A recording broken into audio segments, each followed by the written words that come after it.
just like making statements. I always keep mine on vibration. What are you gonna do about the kids that are showing up to school that are A couple of people are still coming in. boys on one side? It's alphabetical. It's alphabetical. Don't go that route. Don't go that route. It's alphabetical, yes, yes. Come on up front, there's lots of seats. Those two gentlemen can stay at the back. All are welcome at the library. I didn't say they were welcome. So those are the tenants of the library. Those are the values. So I encourage everyone to follow those values, please.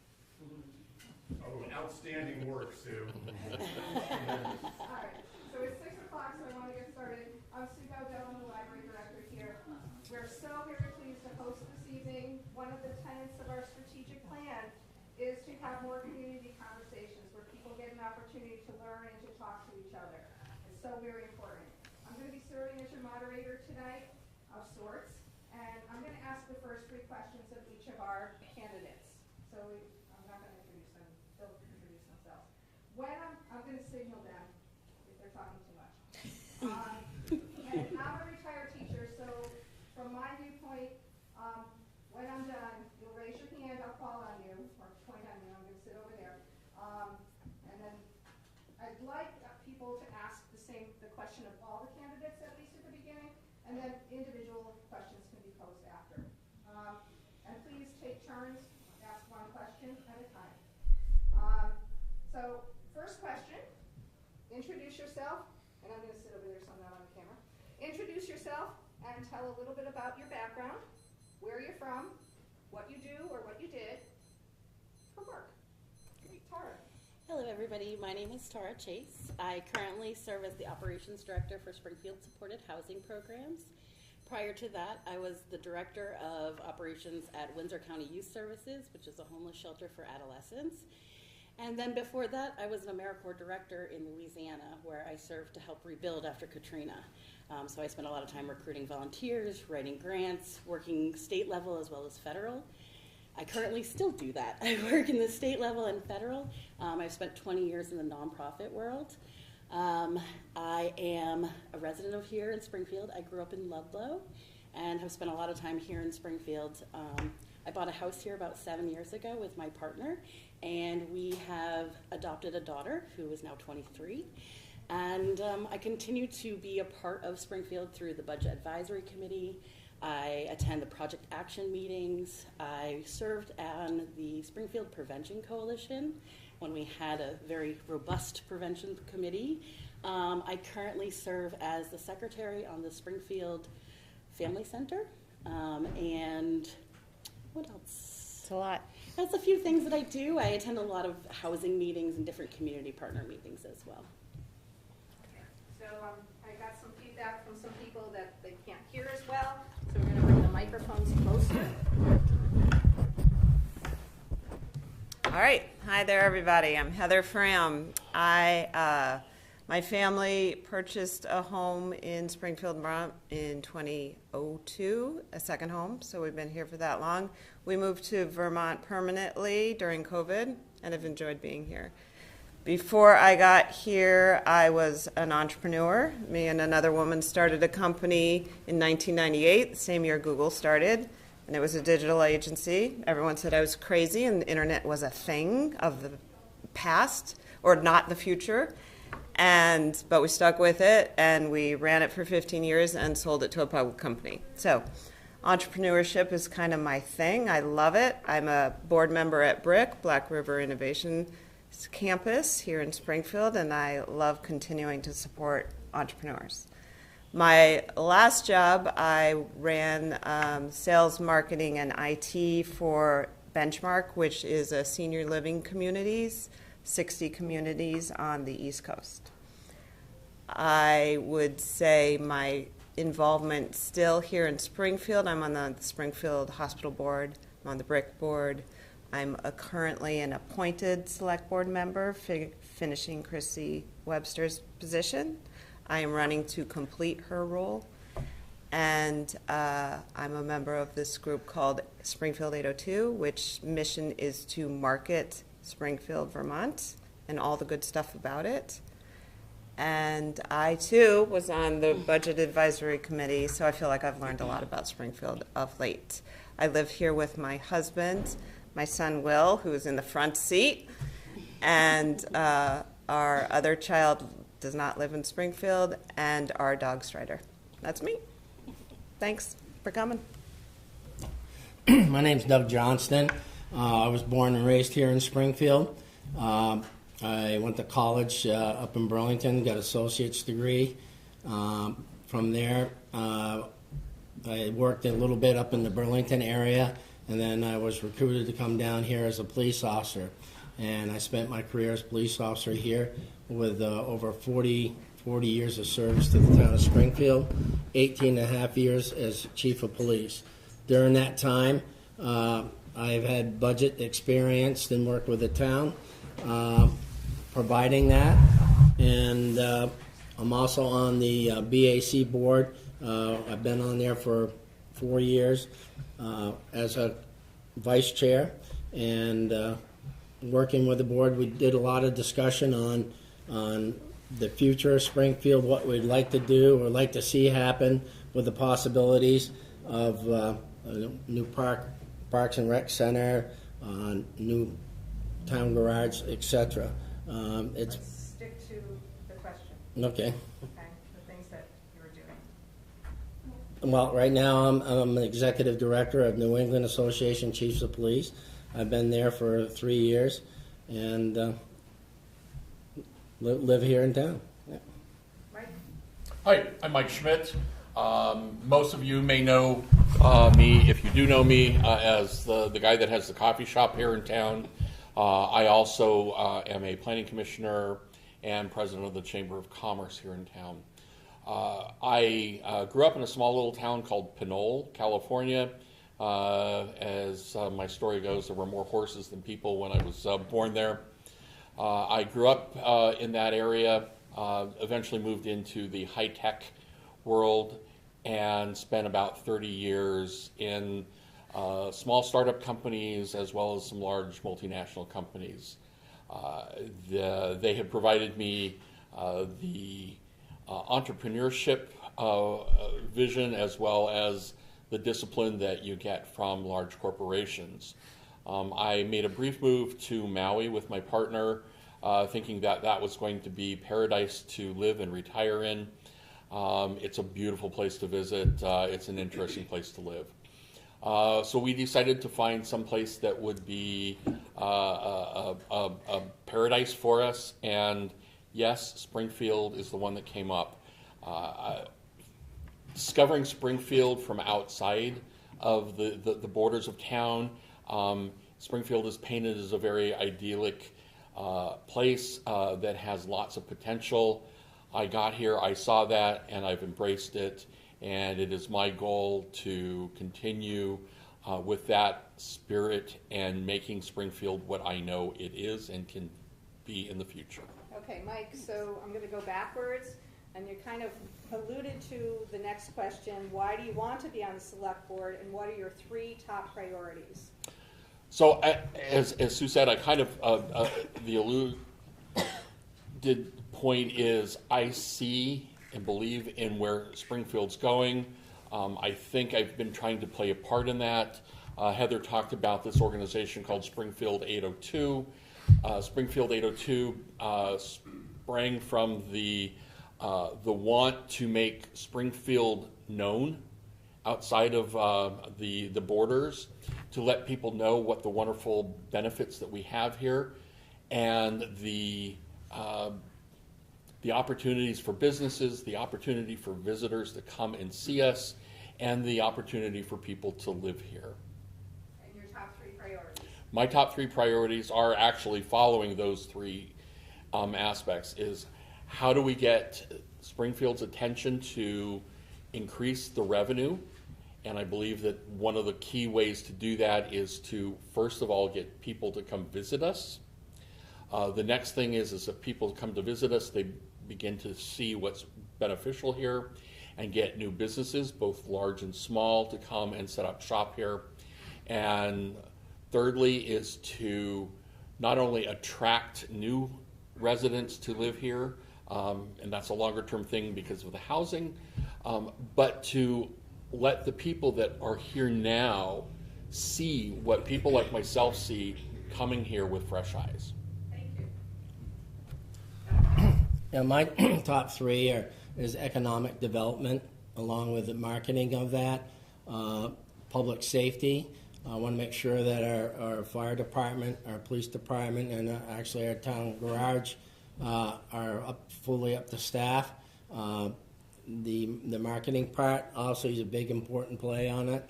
And let's see what else we get thinking of here. We got economic development, public safety, and the housing aspect of the things. It would, because we're going to be able, if we're going to attract more people here, we're going to have the housing available for them to live or in their surrounding communities.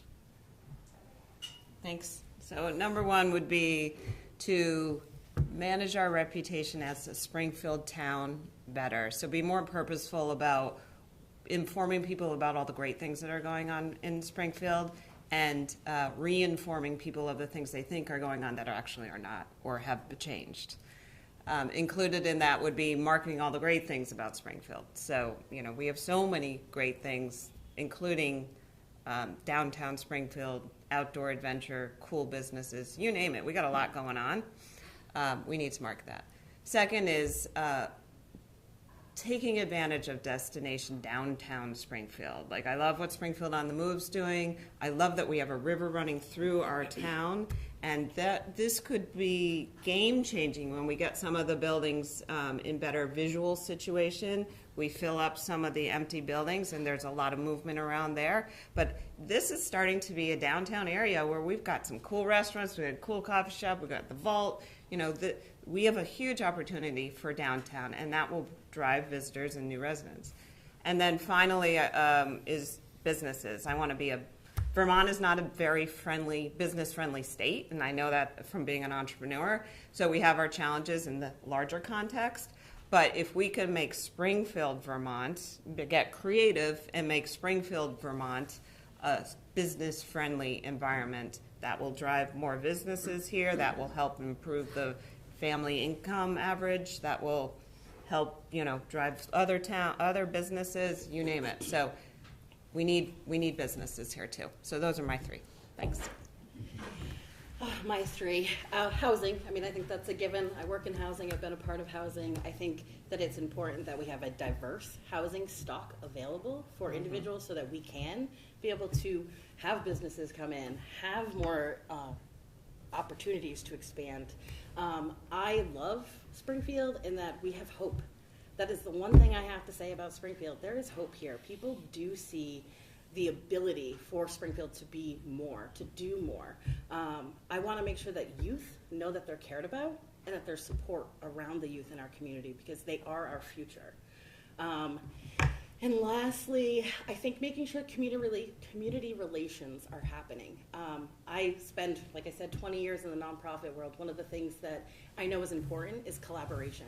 Making sure that the people at the table are being heard, and that I'm able to, as a select board member, if I am elected, be able to take community conversations and bring it to the select board and vice versa, so that all people are knowledgeable about what's going on in our community and they can be invested in the change. Okay. So, I was told I have to get up here. So our library is seeking sustainable library certification. So that entails 3 pillars. It's being environmentally sound, socially equitable, and economically feasible. So a question that I ask all of my job applicants, how would you put those in order of priority? What's most important, second priority, third priority? So I'm going to repeat those. Environmentally sound, socially equitable, economically feasible. What's most important? Tara? So those are Tough good one. questions. I think, your two with the social and the economic pieces, they almost go hand in hand. So I like to put them one ahead of the other. I guess I'm going to go with the social part because that is what I do. But economically, we do need to be able to bring in other businesses to be able to help make Springfield a little bit more affordable. And then finally, environmental is extremely important. I went to an environmental liberal arts college. I went to be a teacher. And as a teacher and in nonprofit world, you have to be pretty savvy with how you're using things. And so the environment is extremely important for me and for our youth. It's always a trick. I know. I would say economically sound first because I feel you need the finances to support everything else. So I would think you'd want to find a plan in that the library is sustainable so we can afford the building, to make the roof changes, updates, and then I don't know. It's a tie for the second and third. It's hard to say. It's hard to pick those. Okay. Socially viable. Was that the socially equitable? Would be my second. Doug? I think the first one would be socially, because you got to have the people wanting to come in and be friendly and warm and be able to welcome them into the town to begin with. The environment is a big thing. I think that's one thing everybody's looking to improve upon, to get away from the biomass aspect of things, and then it's got to be affordable. So I'm going to start with the financially viable. The challenge, if you aren't financially viable, you begin to have diversification and you have exclusion. You either at the high end or the low end. So if you are financially viable, you have that revenue, that ability to spend across the different diversities. Then I believe it's becoming equitable, diverseness, and that needs to be part of, as you're thinking through the financial aspect, it needs to be considerate of the different diversities. But next definitely is the diversification of the community, and if it's financially sound, it can be diverse. And while the sustainable is absolutely important, if you do not have the revenue and a diverse population, again, you are always skewed and become myopic in places. And what is important to some groups is not to others. So the more you're diverse, the more you are successful as you move back up the ladder. Okay, so before I open it up, I just want to say that the library, and this is a plug for the library board is looking for another trustee. So if any of you out there certainly wants to be a trustee. The other thing that's important to us in terms of sustainability, which is a wide range of things, is that the town starts a sustainability committee. So if you're interested in sustainability, those three pillars, and when we say economically feasible, we do the environmentally friendly piece in order to be, and do it in an economically feasible way.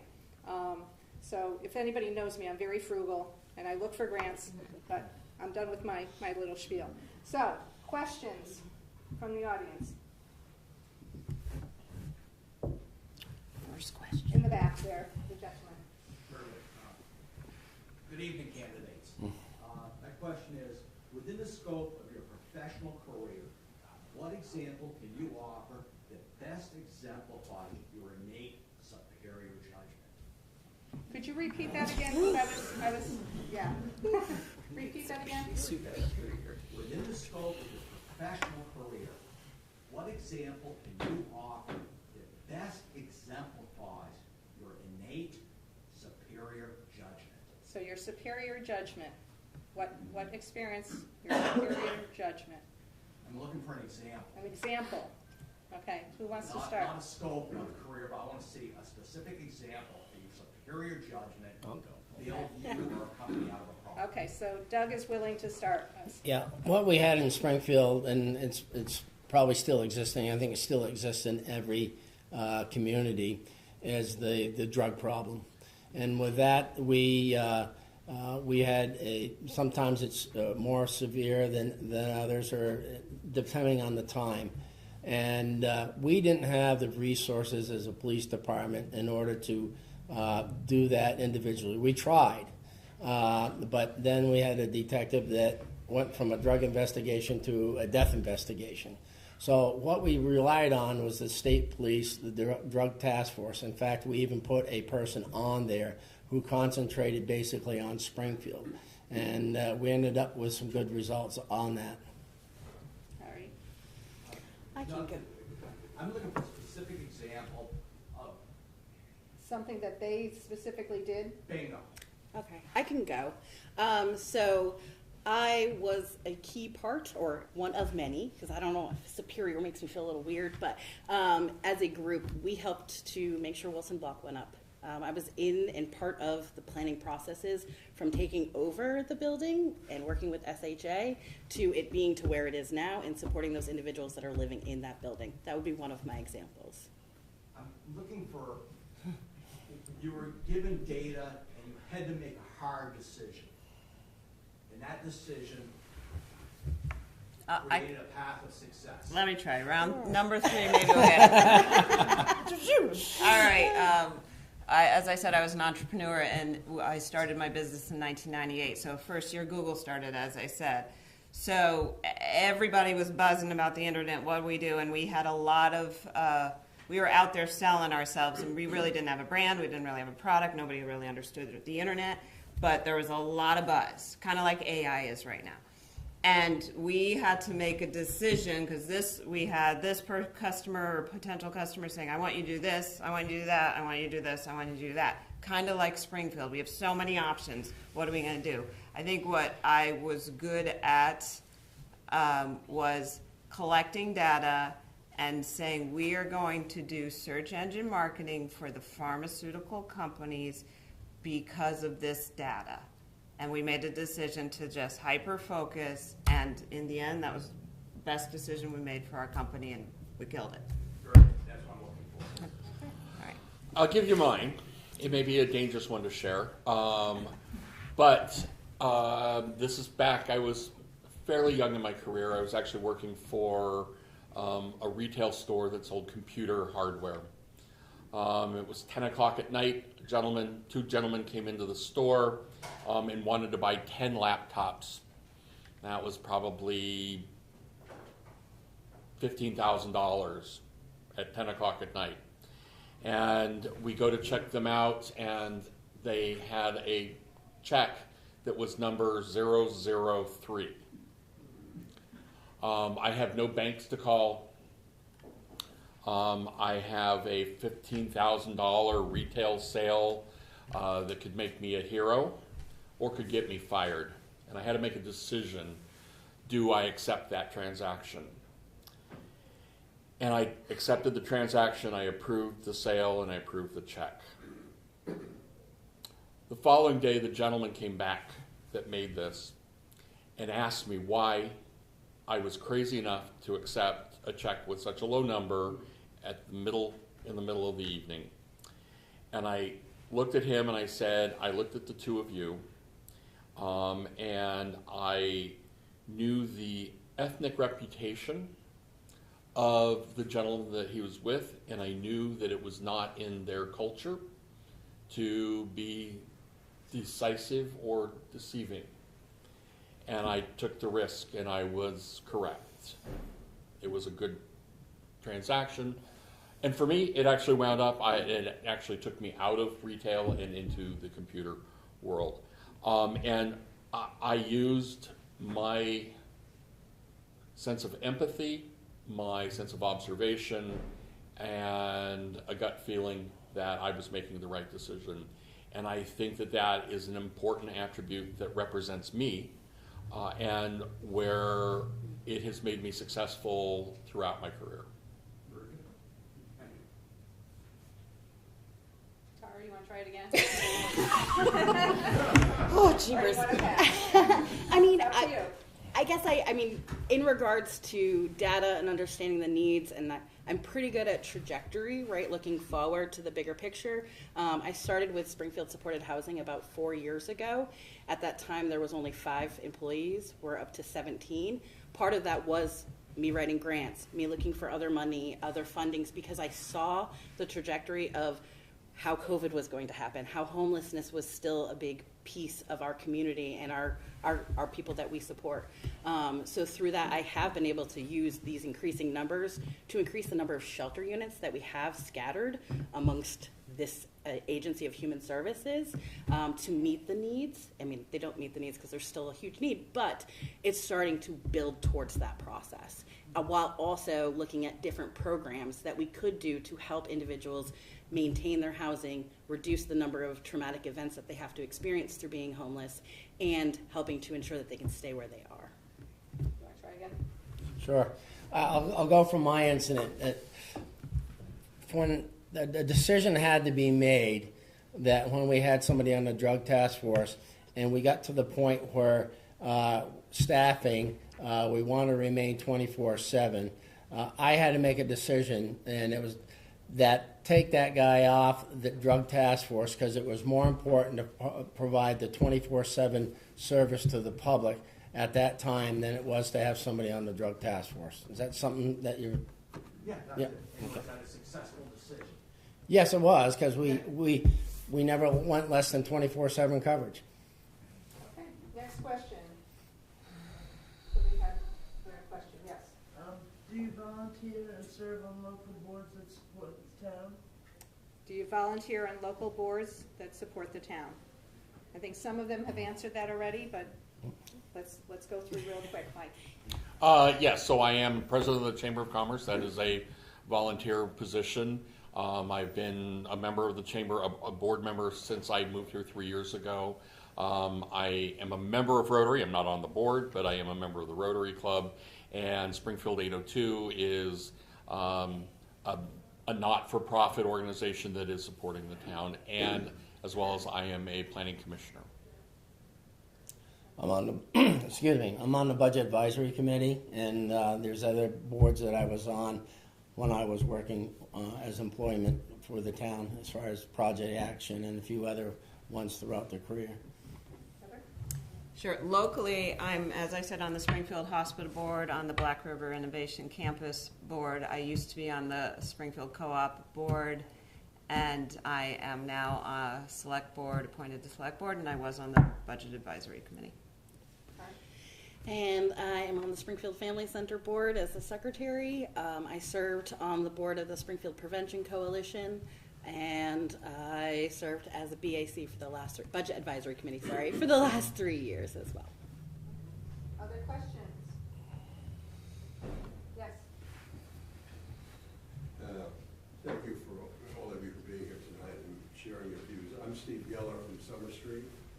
I'd like to drill down a little bit into some of the responses you gave regarding the 3 priorities that were mentioned, particularly around the social equality and diversity issue. I mean, we're all looking at a country that's, and a state and our own city and our own local communities that are often very divided about how things should be done in terms of diversity and inclusion. And I'm very interested in knowing where each of you stand on how you would respond to those issues when they come up, because I don't think it's an if anymore.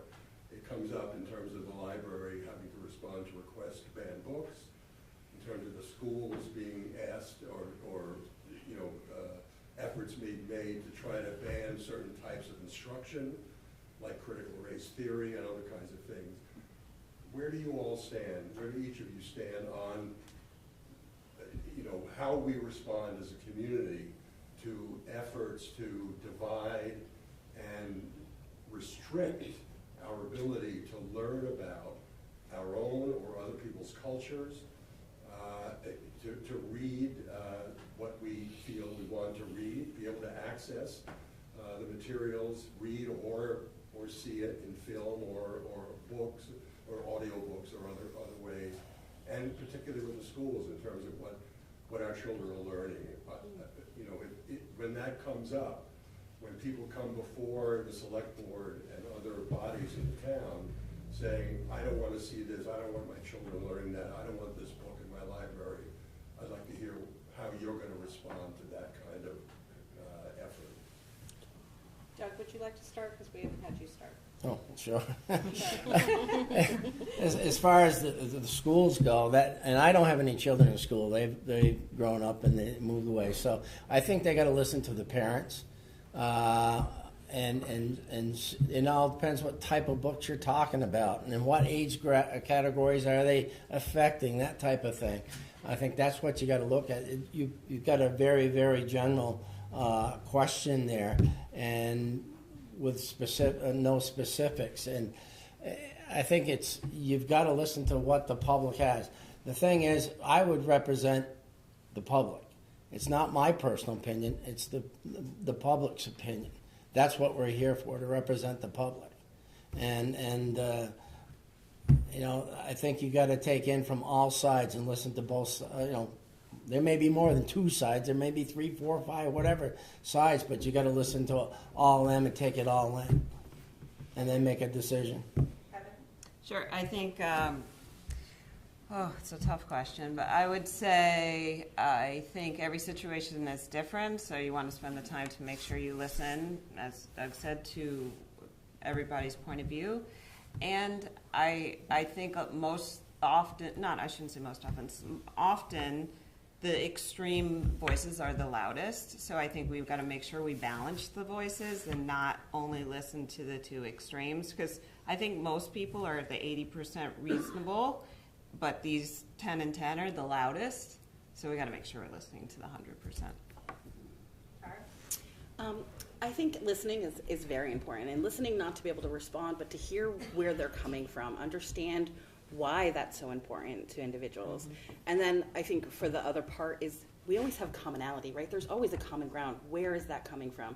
You care about your children and you want to make sure that they're getting the proper education or whatever that might be. So starting from there, starting from the equal ground where we can all build from there. So my response would be to listen and be able to find out where we all come together, right? And go from that place and how we can be able to support those individuals in their decisions. Follow that up. Sure. So I understand my questions were rather general, but if it became specific, in the way you all responded, say, I know that we want to honor and respect the wishes of the parents of the children we serve, for example. It's not just children, but other adults in the community as well. If a few very outspoken parents say, I don't want you teaching this, or I don't want this book available, and others in the community are saying, why shouldn't we have the right to have access to these materials or this education? Where's your priority? Where do you end up standing in a debate when it becomes that specific? First, let's have Mike, because he hasn't spoken yet. Yeah, so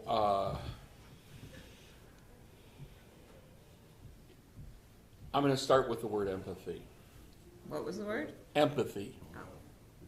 I mentioned it earlier, and it was alluded to in several of the previous responses. We need to understand. We need to have empathy in where these emotions are coming from. One thing that we have to remember as a community is, from a select board standpoint, there are very strict guidelines of where our actionability lies. And while a lot of times we like the select board to make a decision on something, it's not in their purview to do so. And you talk about the school board. The select board can only make a comment to the school board. They can't make the school board do anything. I think as a community citizen, as a person myself, again, I come back to the word empathy. I want to understand where you're coming from. However, I'm going to put my red, white, and blue on here. I mean, we have a constitution, and we have 200 plus years of history of establishing the sense of our liberties, and I think that we live in a society, and the society as a whole gets to decide, not the loud voices on either side of things. So the next level in that is you have these loud voices, and how do you squelch them, or how do you calm the tides, is you need to find a way of bringing people together and finding the common cause. There will always be zealots, and a zealot will always remain true to their view and not have the ability to see some other ways. But you need to comfort the rest of the community that it is safe, they have the right to do what they want to, and it then becomes a matter of encouraging people that don't wish to participate in the community at large, find a community that they are more comfortable in. Okay, I'm going to follow up with this question, because you don't have a, you mentioned that you can just speak to the school board and comment. If someone comes to you and complains about a book I have in my library, what is your response?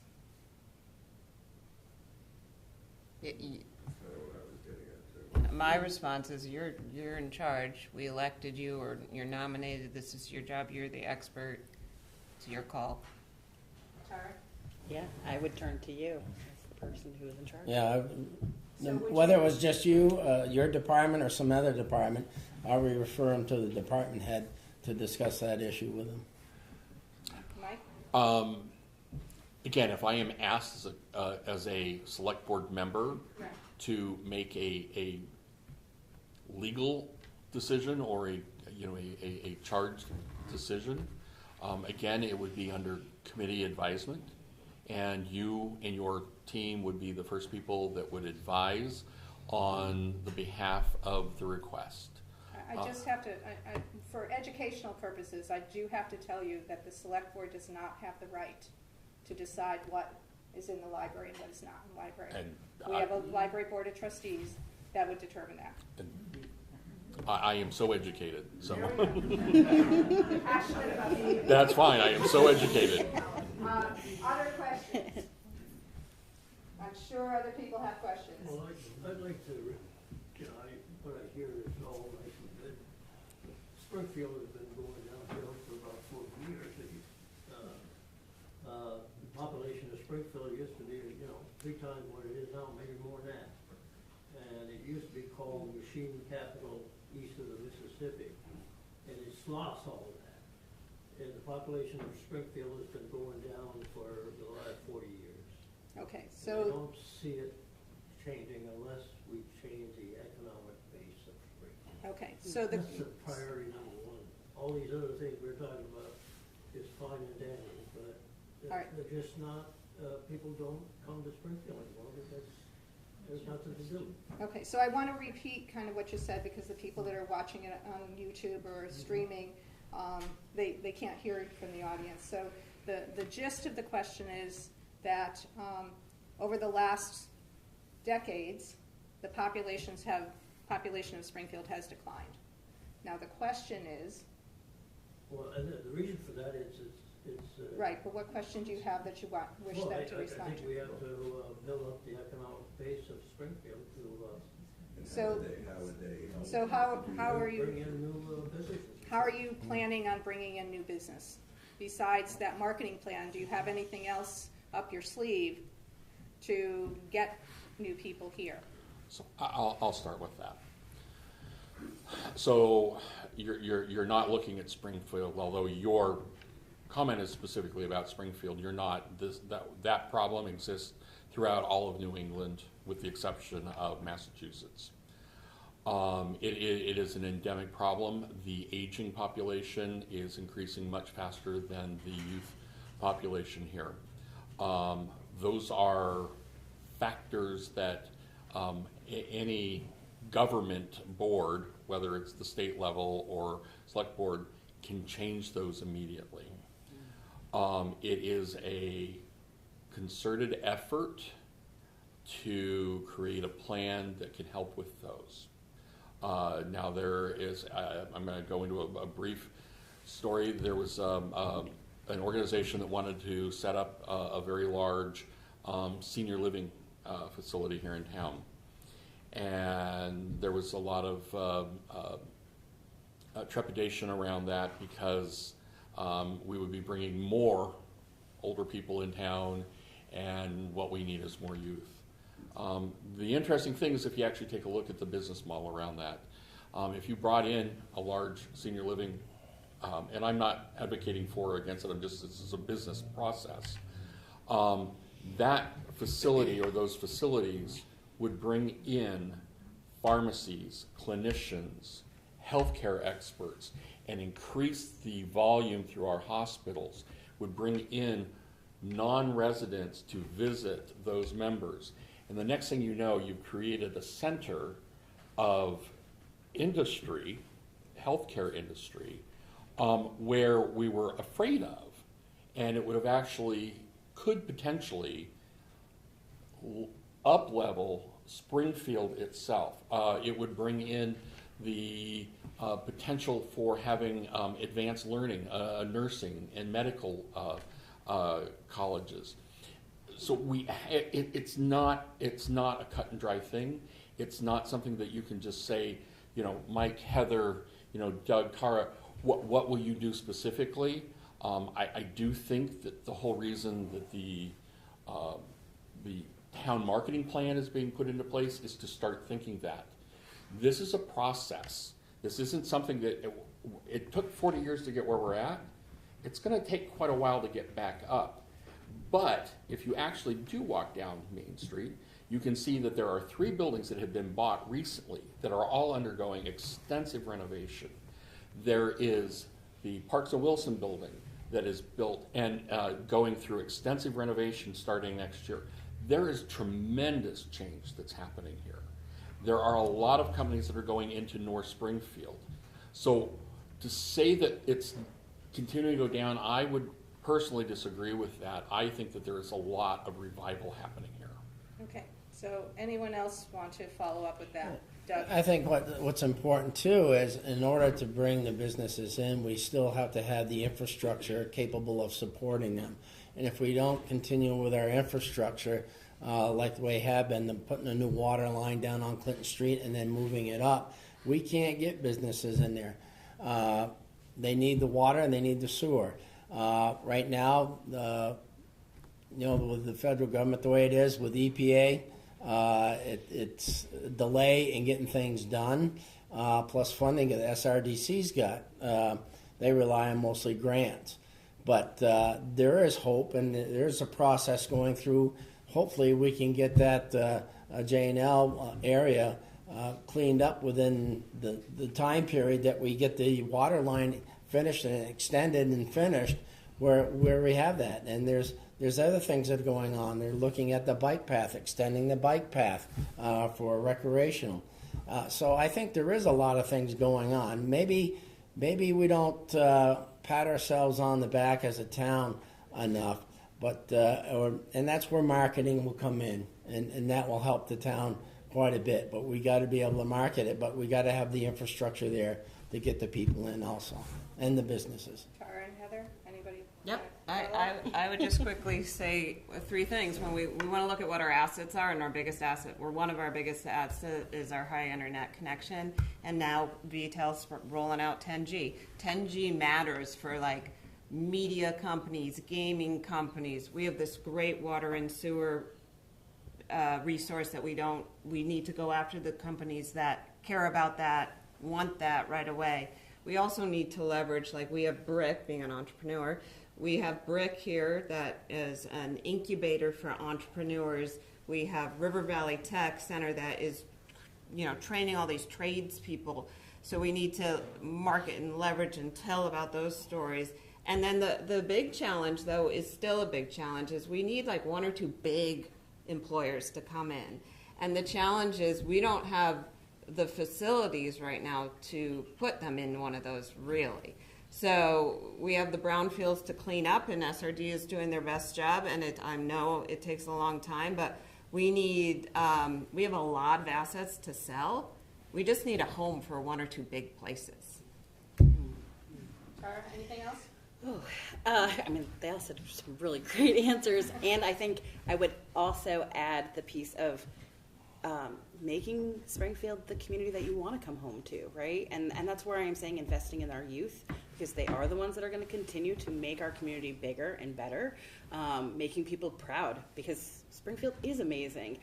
Making sure that we're also bringing in some of the historical information about Springfield, because there's a lot of great history that's about Springfield and its growth, and it's back and forth, right, of smaller population, bigger population, and I think that needs to be promoted more. Okay, so I have a question from one of our audience members that texted me. Springfield has a long history of missed opportunities, like not capitalizing on the national recognition of being named the home of the Simpsons. How will you cultivate collaboration and enthusiasm to ensure that we don't miss the momentum of the next opportunity that comes our way? Are there opportunities of which you're aware that could benefit Springfield, which you plan to pursue? I'll speak up again. I'll go on record. I was the guy that said we need to market the Springfield as a chamber member. I worked with Jessica Martin and Springfield on the Move to do an event with the Simpsons. Over the last 2 years, we did a small moved the little characters around town to some of the different retailers.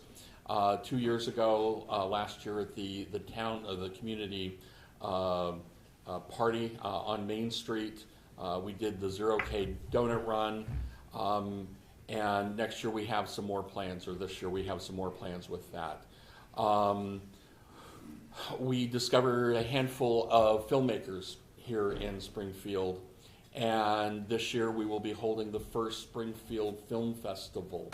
And we have likes of some very notable people in film that will be supporting us this year at our kickoff.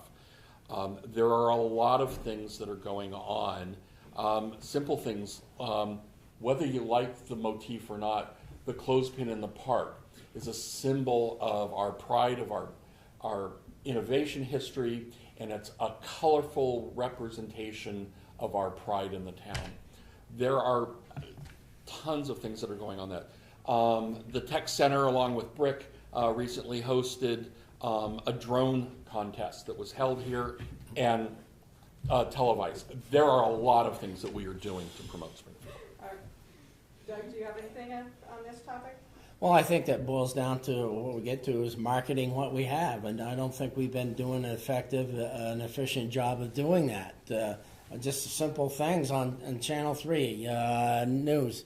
I think it's every Saturday they come up what's happening, or some category where you can put your events listed there. It's free advertisement, and I don't see us doing that. Are there pamphlets that we're providing for the hotels and stuff like that with the different events that are taking place? And is there a calendar of events for the year for the town of Springfield? These are the things that would help us tremendously, I think, because a lot of people just don't know. I'd say 3 opportunities right now is the VTEL one I already mentioned. I would say Springfield, Vermont won number 8 in the United States, best place to work from home. We should be screaming that from the rooftop, especially after COVID. Like, that is a huge opportunity. And then again, we have a very quaint town on the river that we don't highlight enough. Yeah, we're pretty hard on Springfield, I think, sometimes. And there's not that many towns that have this beautiful waterfall that we have that is paid attention to. The Comptu Falls this last summer and the summer before, having music and dancers there. Mm-hmm. What a beautiful opportunity. I think those are some of those things that we could continue to promote and be able to bring other people in, not to even mention all of the trails that we have around this community, not just the Toonerville Trail. Okay, so I'm going to pose a question that you're going to hate me for. What is one thing that the select board has done in the past that you would have voted against? Wow. I'm sorry. Don't cut my budget when you get it.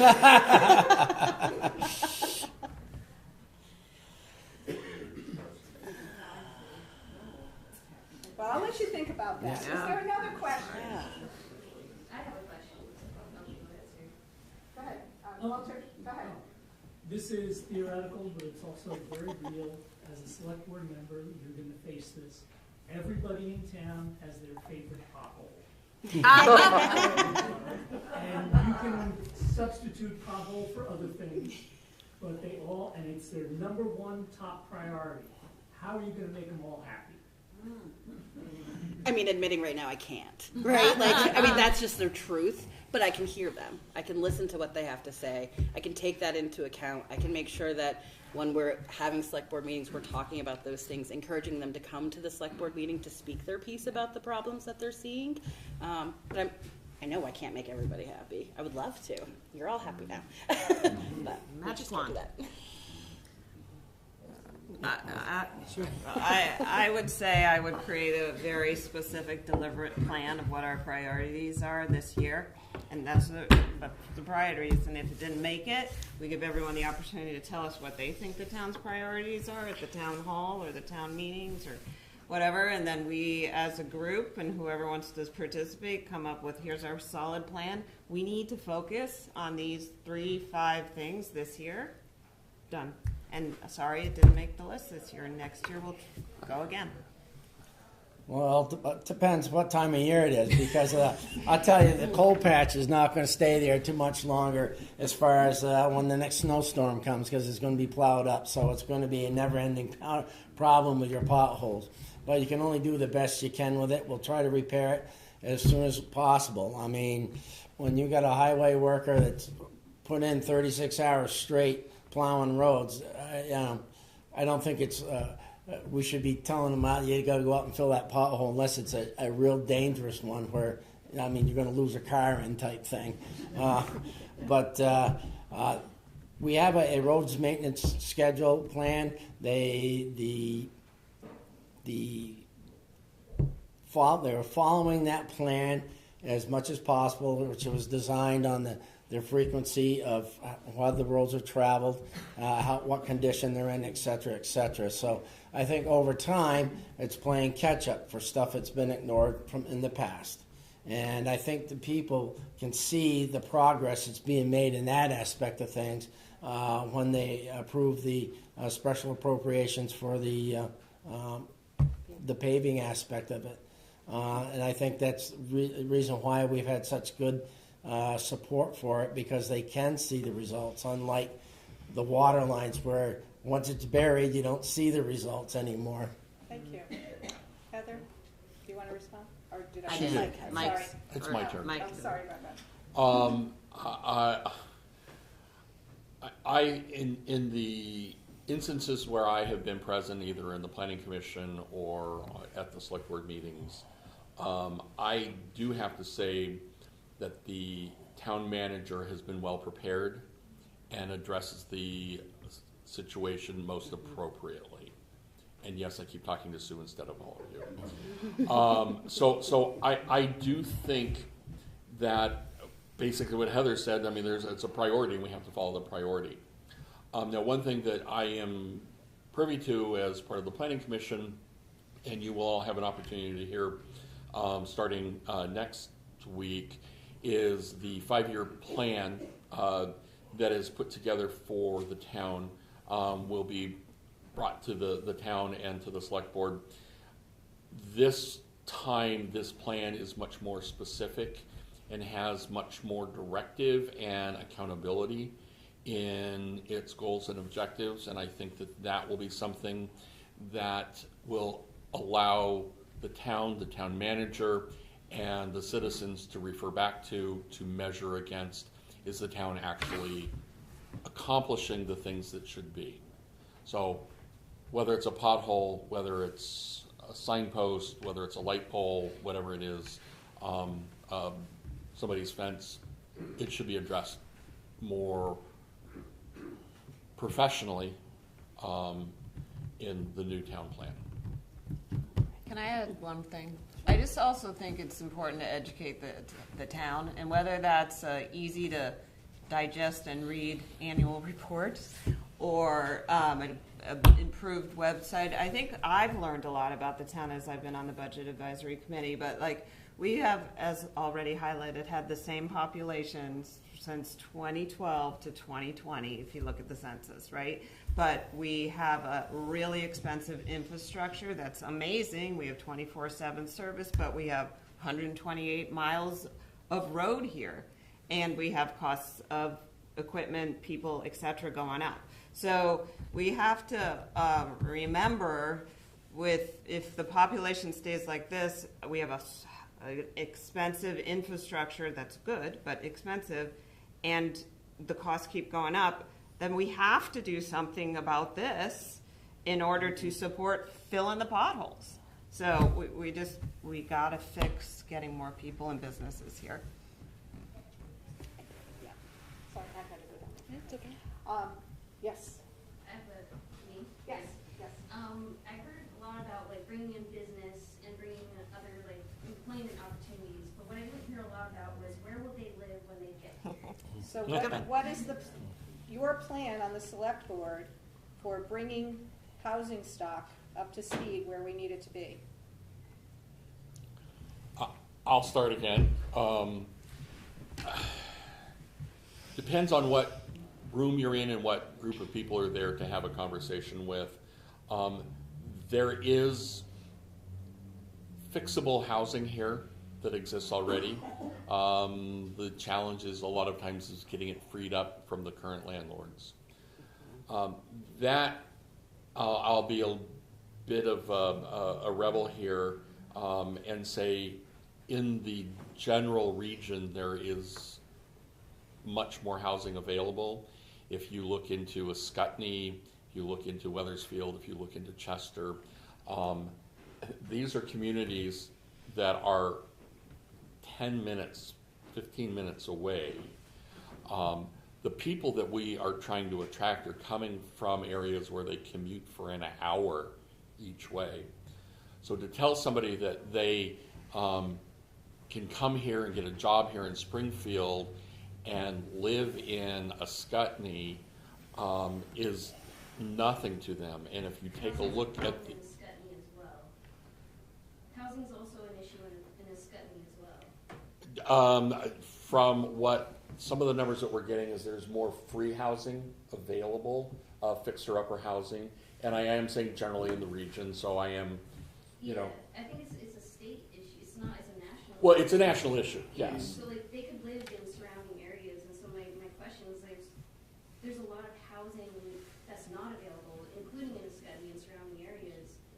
Do you all have thoughts or solutions around how to free up that housing, not just in our community, but in also surrounding ones as well? All right, I'm going to have Doug respond. Right now, the select board was presented with a map, so to speak, of the infrastructure where the water and sewer lines are and what available space was to build housing.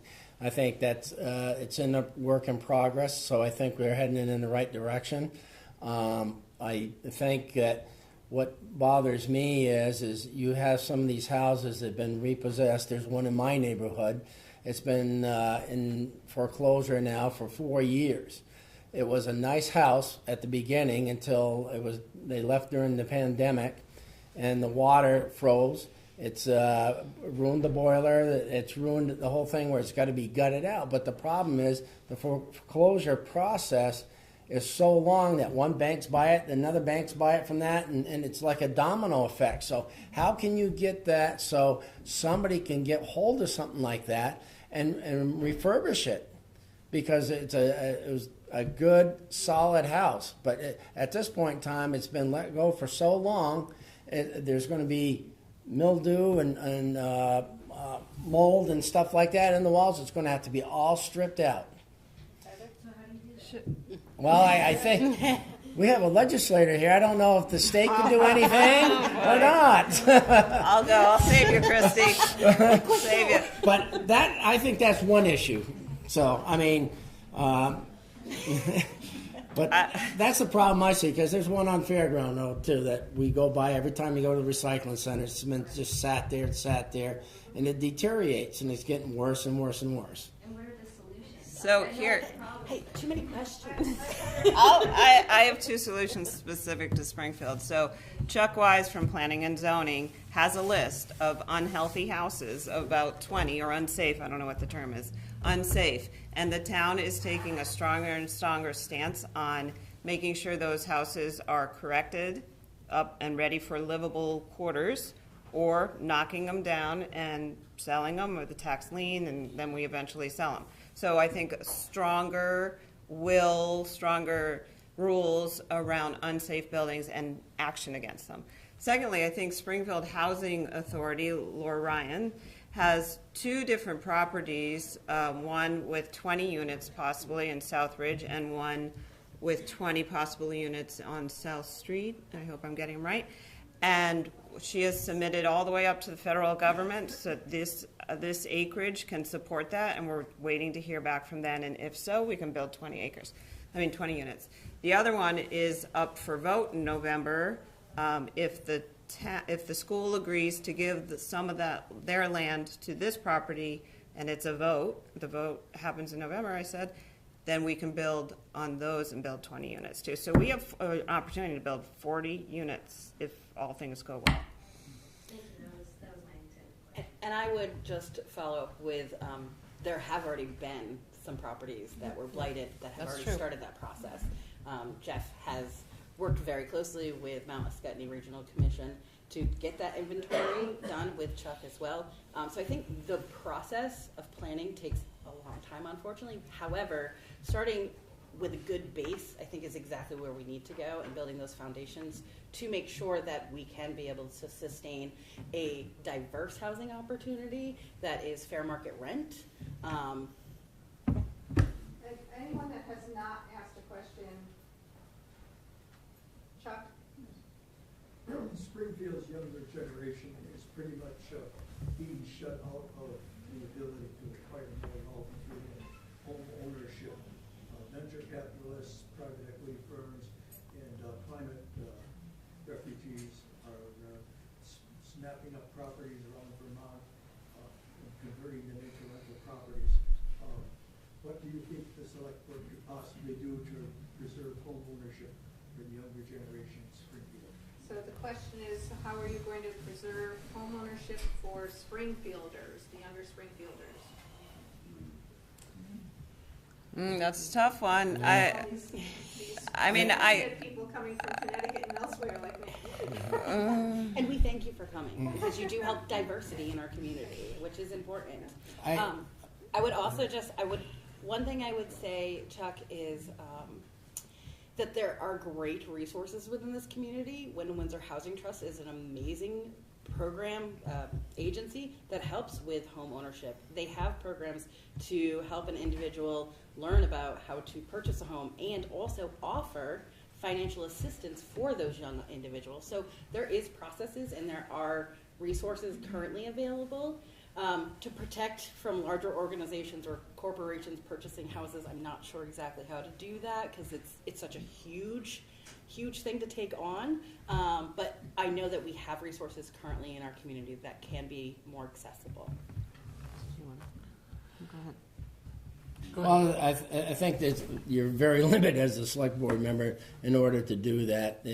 And the thing is, when you have people coming from out of state, that basically they're increasing the house values, I should say, and I've seen them go up, and I don't know how you're going to prevent that, because you have some people coming up and they've got cash. I know there's one in my neighborhood that went up, a person from Connecticut, as a second home. So I don't know how you're going to prevent that from happening. So probably as the guilty party in this, I'll just open up with that. The town is looking at the ability to allow for more tiny homes. And if we're talking about young people, they are certainly interested in that type of dwelling to begin with. So I think that is an action that the select board can continue to take a look at. and see how we can encourage that and making those communities desirable for young couples coming into the area. Once they come in and they have home ownership and they have investment here, it then becomes easier for them to grow into the other housing stock and compete with those corporate entities or the people like myself who have the ability to outbid. Sure. I would just add, I think we have to also understand what the younger generation, and I'm 55, but you understand what the younger generation wants, because I'm seeing in a lot of research that they don't want to buy a house anymore. They want to travel and they want to work from wherever. So I think there's an opportunity too that Vermont can be more friendly to landlords and support landlords to help maybe the younger group at different levels of rent. But I think we first need to better understand what they want, and then two, I wish Vermont was more friendly with landlords, because I think a lot of people don't want to buy properties and reinvest in properties because it's hard to be a landlord in this town and state. And I want to also just follow up with one other thing about Lindsay. You had asked about increasing housing stock, and Chuck, you mentioned about youth. And then, so the other part is there's a program called accessory dwelling units. Do you have a garage? Do you have a basement? Do you have an extra space that you would be willing to put a small home, a tiny home, finish out your basement so you could rent? Those are all opportunities that could open up a more diverse housing stock for young individuals or for young professionals or for visiting nurses to be able to come in. So think about that. What size is your home? Could you be able to invite somebody else in? Okay, I'm gonna go back to my question. I know you were hoping that I would disappear. I don't remember what it was. What action has the select board taken that you might not have agreed with? I'm not sure if this was actually an action, but rumor is that marketing has been on the table often for the annual budget to market the town of Springfield, and it has never passed. It still hasn't passed yet. So, but if the town passes the budget this year, we do have $25,000 in our annual budget to spend on marketing Springfield. So, I hope it happens. I hope we approve the budget and that's in it. So but it's never been done before, so I'm told. You're saying that the thing that you don't agree with is the fact that it did not happen before? Yes, thank you, Sue. Doug? Well, I just, as the BAC basically jumped up or increased the paving aspect for the special appropriations. And then afterwards, of course, it's only a recommendation to the select board. The select board added another $50,000 to it. I thought we boosted it about 75,000, if I remember correctly. I thought that might be too much, and it may be, I hate to see it go down because of that. So I don't necessarily agree with that particular decision. Mike or Tara? I'm going to be very honest. I have not witnessed anything that has been viscerally disappointing to me. Now, I have a short term here in town. I don't want to create something that I don't know. And again, I tend to look on the positive side of things, and so far I've been pretty happy with any major decision that I would have conflict with. Okay. I appreciate Heather and Doug giving some honest answers. Tara? I agree that you're probably honest. I understand that. I'm sorry, that was rough. Yeah, I unfortunately, I don't have something that I would say that I was against what the select board had voted against. Being a part of the budget advisory committee, I have been educated around why decisions have been made and what were priorities that needed to come first. And so I think I couldn't say that there was a decision that the select board made because they made the best decision that they had resources and education, information on at the time that they needed to make the decision for. So at this point, I know that may feel like I'm not saying boo-boo, but at the same time, I think that's a reality. That's all right. I gave you two real hard questions. I'm sorry. Thanks. All right. So to wrap up, anyone have burning questions? I have one more. Go ahead. I moved all over the country chasing a career and found myself back in my hometown of Springfield after 40 years in machine tool and engineering trade.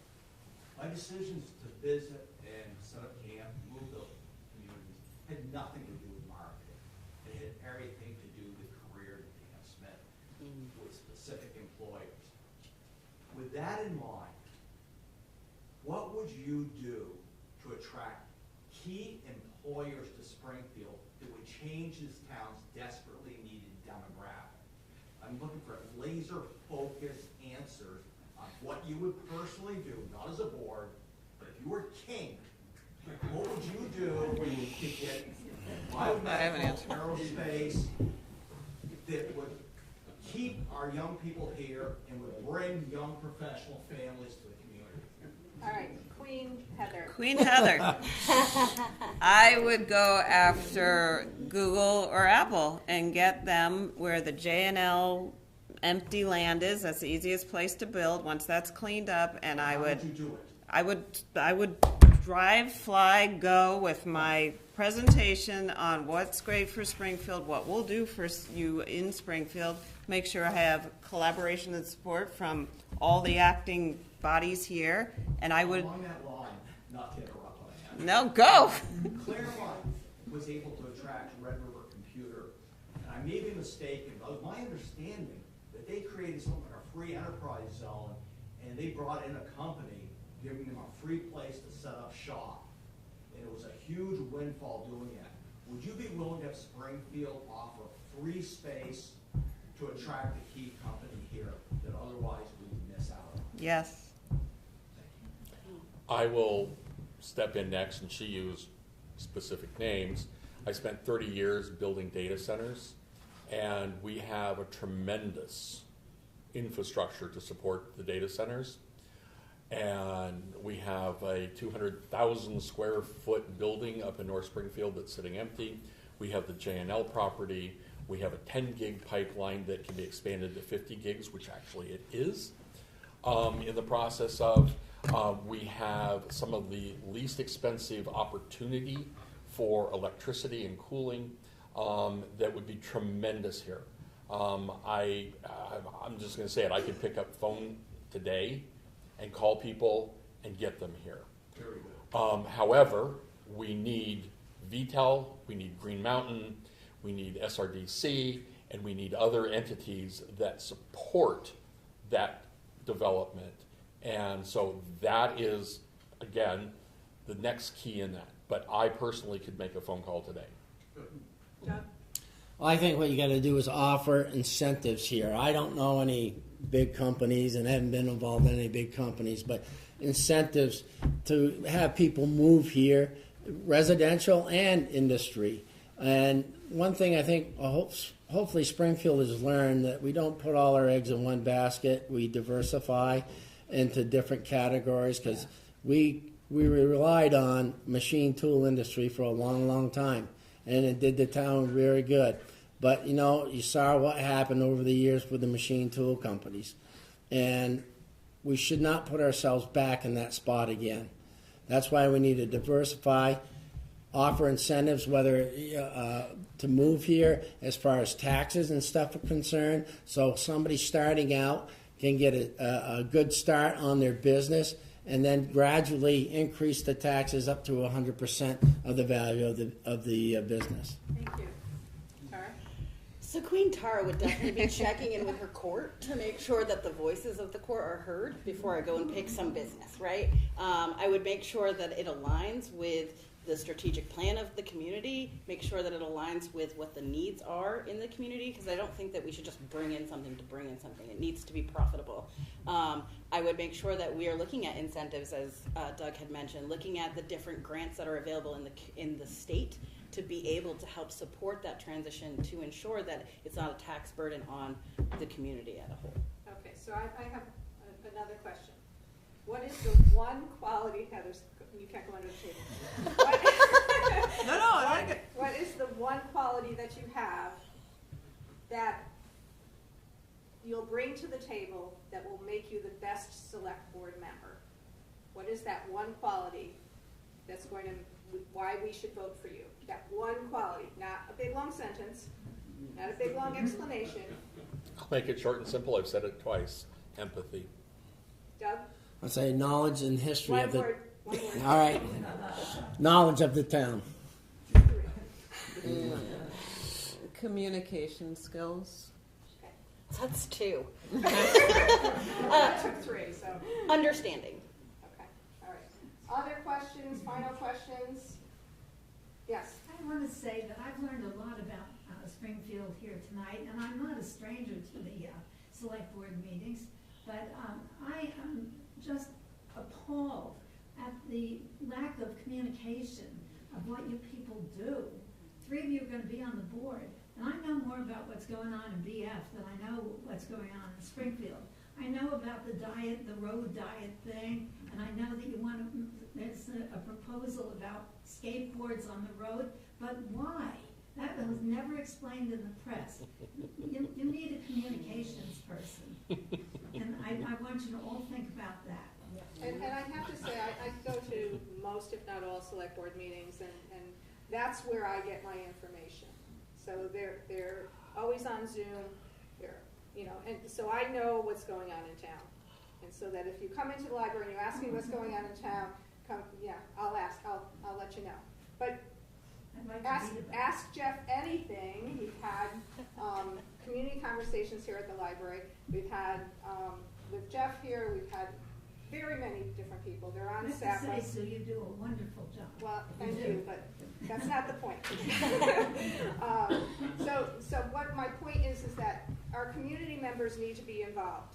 They can't just sit, and it's not disparaging to you, you can't just sit and read the paper or wait for the information to come to you. You need to be an active member of the community, and you need to go to the select board meetings, and you need to ask those questions. And when Jeff comes again, which I will make sure he comes again, you need to ask him those tough questions, and he is so willing to answer all of your questions at any time. You know, and he's not giving me an extra raise to say that. But No, you get a pay cut for that.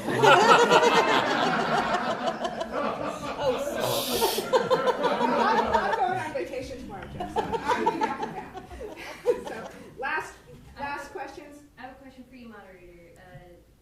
What is the average reading level or comprehension level of the average citizen in Springfield? Do you know I that? don't know that information off the top of my head. I know that the school district has struggled with a lot of the adverse childhood experiences here in town, and those are good questions for your school board members.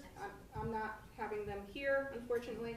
I should. I've had Sherry Nichols here for one of the asks of the superintendent.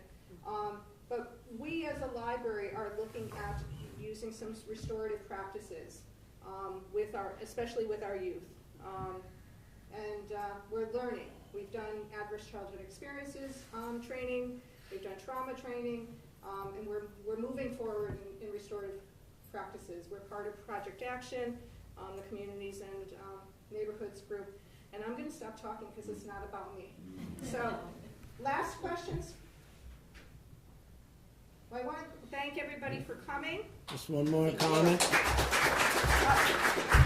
What I would do is encourage everybody to get involved in the community and the select board meetings, and don't forget to vote.